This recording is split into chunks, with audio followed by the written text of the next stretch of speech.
여러분 주님의 음성을 직접 들어보신 적이 있으십니까? 오늘 우리가 함께 읽은 요한계시록 말씀은 소아시아에 있는 7교회에 부활하신 주님께서 직접 하신 말씀, 주님의 음성입니다. 전대미문의 재난 가운데 있는 교회와 성도들에게 주님께서는 뭐라고 말씀하실까? 7교회에 주신 주님의 말씀이 오늘 저와 여러분들에게 주시는 주님의 음성으로 들려지기를 주님으로 축복드립니다. 그런 맥락에서 우리 14절 말씀, 예수 그리스도가 누구신지를 오늘 말씀은 이렇게 증거합니다. 그분은 아멘이시고 충성되고 참된 증인이시다. 아멘이란 말은 여러분 잘 아시는 대로 그대로 될지어라는 뜻으로 문장 맨 뒤에서 우리가 사용하는 말입니다. 하지만 이 아멘이 앞에 나오면 진실로라는 뜻이 됩니다. 그래서 이 아멘은 언제나 변함없는 진실, 진리를 가리킵니다. 예수님은 누구시냐? 예수님은 진리이십니다. 나는 길이요 진리요 생명이다 주님께서 말씀하시는데 바로 예수님은 진리, 진짜라는 겁니다. 이게 어떤 의미가 있느냐? 오늘 우리가 살고 있는 세상에서는 저마다 자신이 메시아라 그리고 그리스도라 그럽니다. 나를 따라오면 참된 행복이 있을 거라 그러는데 대부분 가짜인 경우가 많습니다. 하지만 예수님은 진짜 진리이신 줄로 믿습니다. 또한 예수 그리스도는 하나님의 창조의 근본이신 이가 가라사대 이렇게 말합니다. 예수님은 하나님의 형상대로 지으신 사람의 근본, 원형이라는 겁니다. 첫 번째 아담은 타락해서 실패했지만 둘째 아담인 예수 그리스도는 하나님이 인간을 지으시고자 했던 그 본래적인 모습이라는 말씀입니다. 요한복음 1장 2절 3절은 이렇게 말합니다. 그가 태초에 하나님과 함께 계셨고 만물이 다 그로 말미암아 지은 바 되었으니 지은 것이 하나도 그가 없이 된 것이 없느니라. 예수님은 참 사람의 원형이시고 오리지널, 진품이시고 마스터피스, 유일무이한 명작이십니다. 그래서 우리도 예수 그리스도를 본받아 따라가서 그리스도의 장성한 분량에 이르도록 주님을 본받는 삶, 주님을 닮은 삶을 살아야 될 줄로 믿습니다. 어려운 때일수록 더 주님을 본받아 따라가기에 힘쓰는 저와 여러분들의 삶이 될 수 있기를 주님의 이름으로 부탁을 드립니다. 15절 말씀, 요한계시록에 나오는 행위는 단순히 몇 가지 착한 행실이나 나쁜 행실을 말하는 게 아니라 말씀대로 준행하는 우리의 삶이라고 말씀드렸습니다. 오늘 차지도 덥지도 않다는 것은 신앙의 상태, 영적인 상태를 말합니다. 차가운 신앙도 있고 뜨거운 신앙도 있다는 겁니다. 차가운 것도 뜨거운 것도 저마다 제 역할을 하는데 차지도 덥지도 않았다는 겁니다. 차다는 것은 냉철한 이성을 말합니다. 논리적이고 체계적인 신앙의 지식입니다. 성경 말씀에 바탕을 둔 신앙 생활입니다. 차다는 것은 우리가 하나님 말씀대로 말씀을 분별하는 성경 공부를 뜻합니다. 덥다는 건 무슨 뜻이냐? 뜨거운 열정, 마음의 감동을 뜻합니다.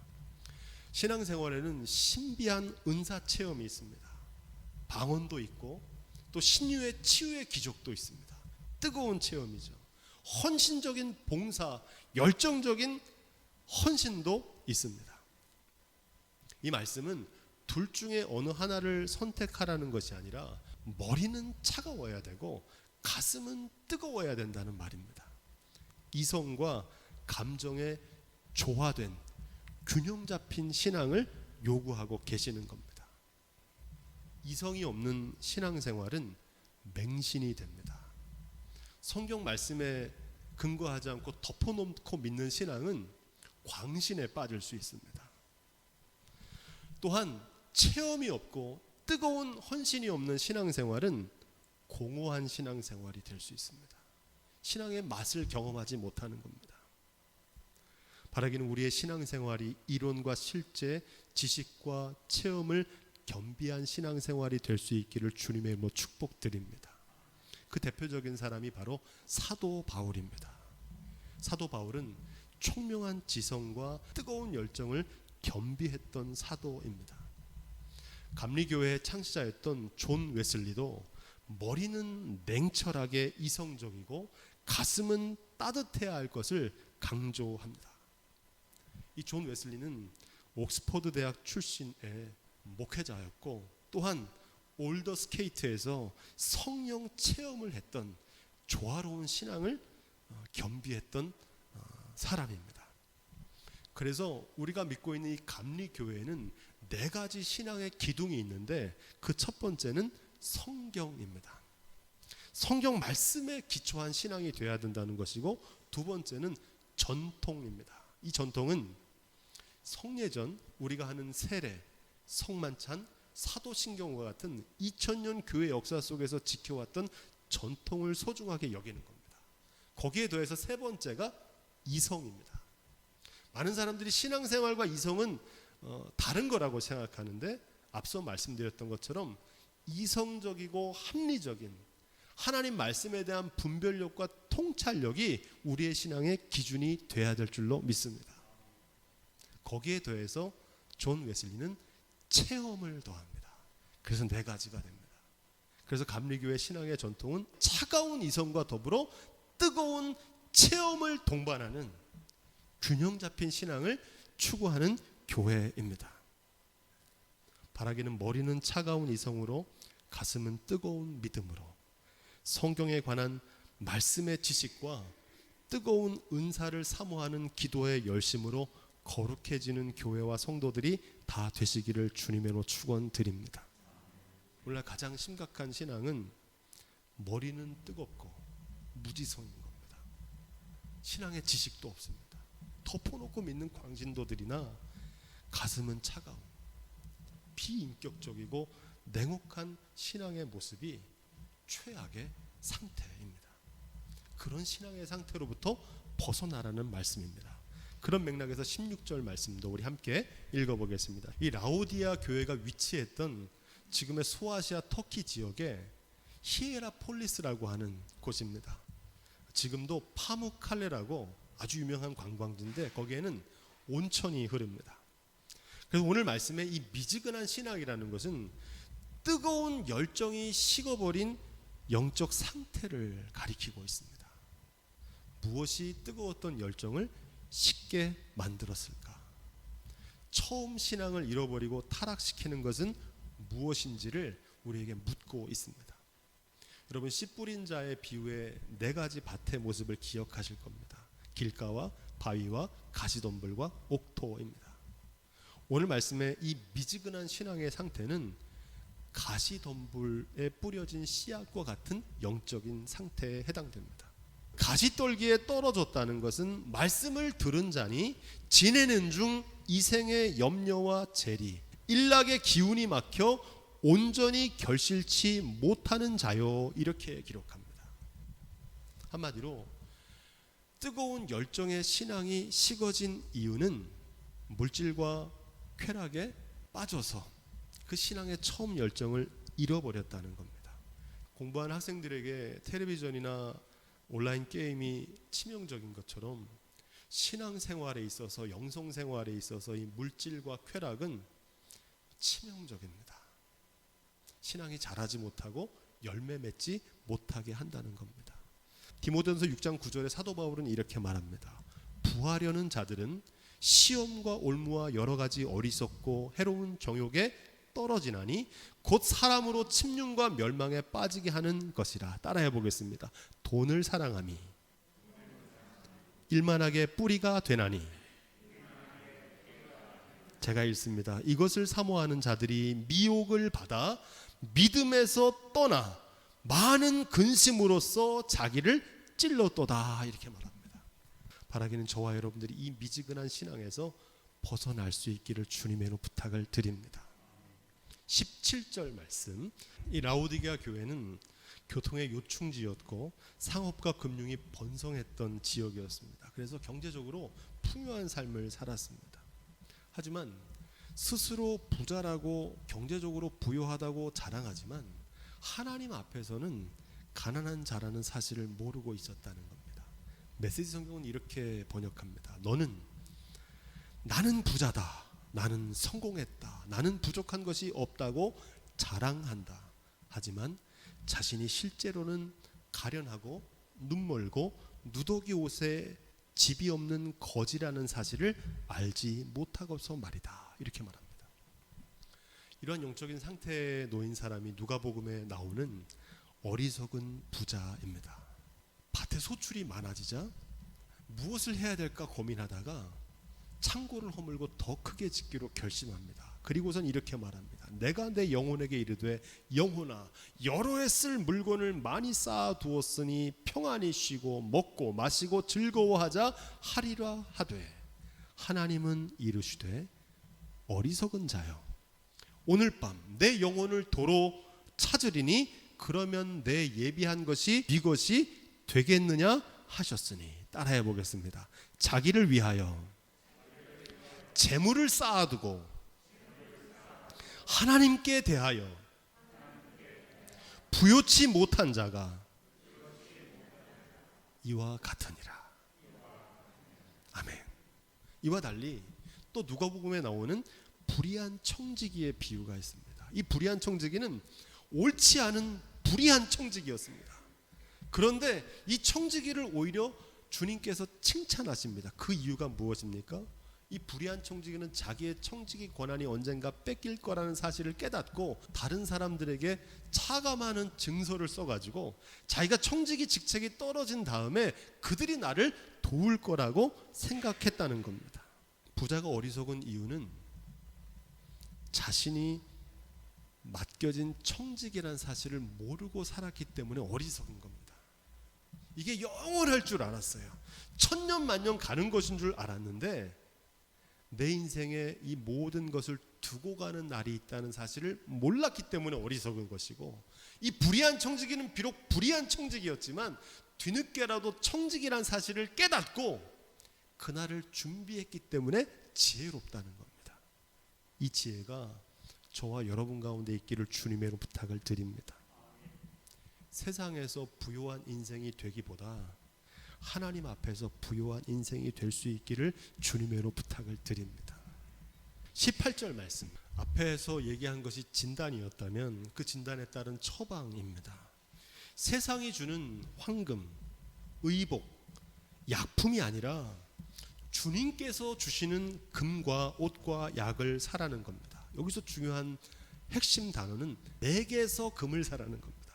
내게서 옷을 사라는 겁니다. 내게서 약을 사라는 겁니다. 세상의 금은 보화는 썩어지고 두고 가는 것이지만 하늘의 보화는 썩지 않고 영원한 줄로 믿습니다. 세상이 주는 의복은 헤어지지만 주님께서부터 주오시는 의복은 해지지 않는다는 겁니다. 세상의 약품이 아니라 주님께서 주시는 보약, 생명의 말씀, 그 언약의 말씀을 사모하는 저와 여러분들이 될 수 있기를 주님의 이름으로 부탁드립니다. 19절 말씀, 이 말씀에는 두 가지 의미가 있습니다. 첫째는 주님께서 그 사랑하시는 자를 징계하시고 그의 받으시는 아들마다 채찍질 하신다는 잠언서 3장의 말씀을 전합니다. 주님께서 우리를 책망하시는 이유는 잘하라고, 잘되라고 책망하시는 줄로 믿습니다. 시편 23편에 나오는 주의 지팡이와 막대기가 우리를 안위하신다는 유명한 말씀이 있는데, 선한 목자 되신 주님은 지팡이로 보호하시기만 하는 게 아니라 막대기, 이 막대기는 한 1m 정도 되는 회초리거든요. 그 회초리로 우리를 바른 길 가도록 인도하신다는 겁니다. 바라기는 주님의 지팡이뿐만 아니라 그 회초리에 담긴 사랑의 매, 바른 길 가도록 하시는 주님의 책망에 귀 기울일 수 있는 지혜가 있기를 부탁을 드립니다. 이게 첫 번째 메시지고, 이보다 더 깊은 메시지가 있는데, 여기서 말하는 이 사랑하라는 자의 단어에 주목해야 됩니다. 헬라어로 이 단어는 필레오라고 쓰여져 있습니다. 이 필레오는 사람 사이에 나누는 친구 간의 우정을 뜻합니다. 기브 앤드 테크의 사랑입니다. 저 사람이 나한테 해준 만큼 사랑하는 겁니다. 오늘 말씀에 나오는 라오디게아 교회는 사랑을 하긴 했는데 어떤 사랑을 했느냐? 필레오의 사랑을 한 겁니다. 받은 만큼 주는 사랑입니다. 하지만 주님께서는 이런 사랑에 머물면 안 되고 또 다른 사랑의 차원, 아가페오라고 하는데 자기를 내어주는 희생의 사랑, 하나님의 사랑으로 성숙할 것을 촉구하고 계십니다.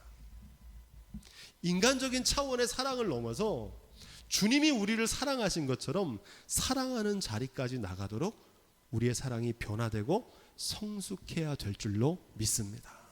우리 강릉예향교회가 인간적인 사랑, 세상에서 하는 친구 간의 우정의 사랑을 넘어서 자신을 내어주는 주님의 사랑까지 더 성숙해지고 깊어지기를 주님의 이름으로 축복드립니다. 20절. 이 말씀이 참 중요한 말씀인데 왜 중요하냐면 유명하기도 하지만 주님께서 고난과 박해 가운데 있는 초대교회 7교회에 주는 마지막 음성이기 때문에 그렇습니다. 주 예수 대문 밖에 기다려 섰으나 하는 그 찬송의 가사가 바로 이 말씀을 인용한 찬송입니다. 저 앞에 있는 사진이 윌리엄 홀만 헌트라고 하는 분이 1904년도에 그렸던 원작입니다. 예수님께서 왕관을 쓰고 계시고 손에 등불을 들고 계십니다. 그럼 문 앞에 서 계세요. 근데 좀 어둡고 무겁잖아요. 그래서 아마 여러분들이 잘 아시는 그림은 그 옆에 있는 그림이 더 익숙하실 겁니다. 다른 사람이 그린 작품인데 내용은 같습니다. 이 장면에서 우리가 주목해야 될 점은 문고리가 없다는 겁니다. 문 밖에 서서 두드리고 계신다는 겁니다. 예수님께서 강제로 문을 부수고 들어오실 수 있지만 그렇게 하지 않으십니다. 주님께서는 우리가 안에서 스스로 문을 열기를 기다리고 계십니다. 주님의 사랑은 오래 참고 온유하며 무례히 행치 않는 사랑입니다. 강요나 통제는 사랑이 아닙니다. 사랑의 탈을 쓴 집착입니다. 요즘 가스라이팅이라는 말이 있는데 우리말로 바꾸면 심리 지배라는 뜻입니다. 사랑과 애정이라는 명분을 내세우면서 다른 사람의 심리나 상황을 교묘하게 조작하는 겁니다. 그래서 내가 마음대로 통제하려고 하는 겁니다. 데이트 폭력이나 자녀 교육할 때 부모님들이 자기도 모르게 이런 가스라이팅을 합니다. 아이들에게. 부부 관계에도 있습니다. 학교에서나 직장에서도 이런 가스라이팅이 있습니다. 심지어 교회 안에서도 있습니다. 성도들의 신앙을 돕겠다고 하면서 오히려 성도들에게 강요와 통제를 하는 겁니다. 주님이 우리를 사랑하시는 사랑은 그런 사랑이 아닙니다. 문 밖에 서서 기다려 주십니다. 진정한 사랑은 자유의지를 주시는 겁니다. 왜 자유의지를 허락하십니까? 마음대로 하게 내버려 두는 게 아니라 우리를 향한 최고의 존중입니다. 기다려주는 겁니다. 스스로 결정할 수 있도록 우리를 믿어주시고 기다려주시고 존중해주시는 주님의 사랑에 부끄럽지 않은 삶을 살 수 있는 저와 여러분들이 될 수 있기를 주님으로 부탁을 드립니다.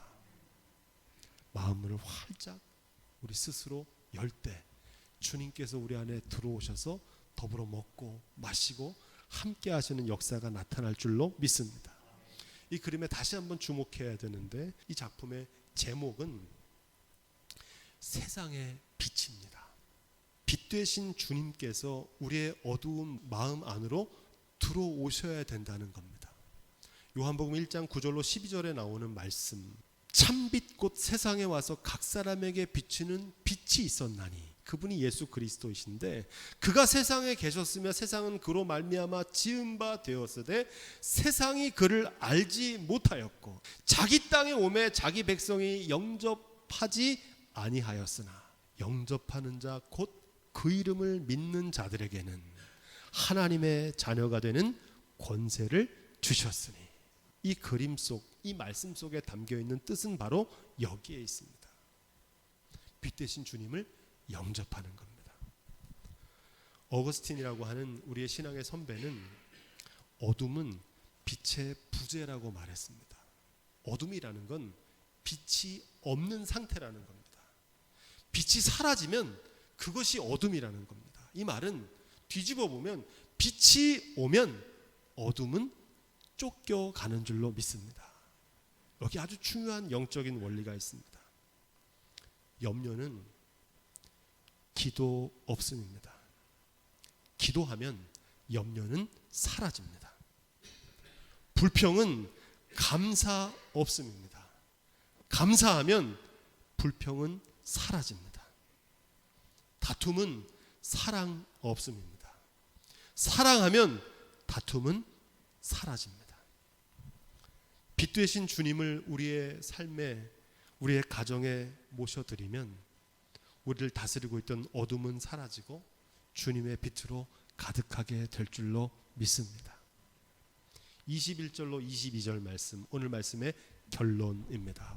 아버지의 보좌에 함께 앉게 될 거라는 말씀은 이제 이어지는 요한계시록 4장에 새로운 장면이 펼쳐집니다. 그것은 바로 하늘에 있는 보좌에 앉으신 이가 계시고 그 옆에 어린 양이 계십니다. 일명 천상에서 벌어지는 천상의 잔치. 이 말씀은 한마디로 하늘의 보좌에 주님께서 앉으시는데 그 우편과 오른편에 우리가 함께 앉게 될 거라는 겁니다. 이기는 그 사람에게 주시는 베네핏, 선물입니다. 하지만 여기에는 더 중요한 의미가 있습니다. 하늘의 보좌만 있는 게 아니라 우리의 마음 속에도 보좌가 있습니다. 우리 마음의 보좌. 이 왜 보좌라고 하느냐? 이 보좌는 영어로 throne, 왕좌라는 뜻입니다. 왕이 앉아서 다스리는 보좌가 우리 마음에 있다는 겁니다. 무엇이 나의 삶을 다스리고 있느냐는 겁니다. 우리 마음의 보좌에 무엇이 앉아 있냐는 겁니다. 대부분은 나의 자아가 왕노릇합니다. 어떤 사람은 물질이 우리의 마음의 보좌에 앉아서 다스립니다. 어떻게 하면 더 유익이 될까? 어떻게 하면 손해보지 않을까? 어떤 사람은 세상의 성공이 나의 마음의 보좌에 앉아 있고 어떤 사람은 상처, 분노, 질투의 감정이 나의 마음을 꽉 채우고 다스리고 있습니다. 어떤 사람은 다른 사람에게 인정받고 싶은 마음, 어떤 사람들은 염려와 걱정, 근심이 나의 마음의 보좌에 앉아서 내 삶을 다스리고 있습니다.